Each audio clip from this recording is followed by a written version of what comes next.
today we launched the Q4 2019 Data Centre dashboard representing the Irish data centre industry. What it really demonstrates is that there's a sustainable continued growth in the industry, mainly being driven by the increase in sustainable renewable energy. And it's interesting when we enter into 2020, and particularly this month of March, when we reflect that it's 20 years since the OECD announced that Ireland is the largest exporter of software, bar none, including the United States. So to continue on that legacy is quite something. And when we start to see then the Irish companies using that skills and those services to export those skills and services as well, you've got a triple helix of activity. That really is very exciting as we look into the rest of the year. So what will the rest of the year look like? Well, I think the rest of the year is solid, and the link between renewable energy and the growth of the industry can't be discounted.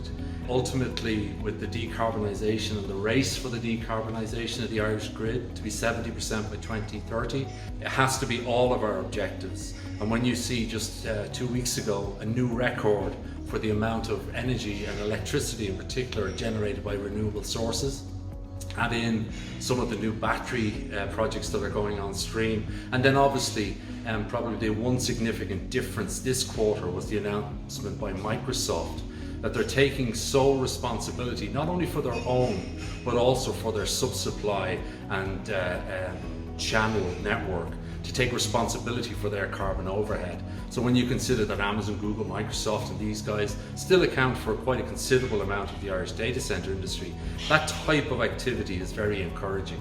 So in summary, it's great still to be one of the leading software exports in the world.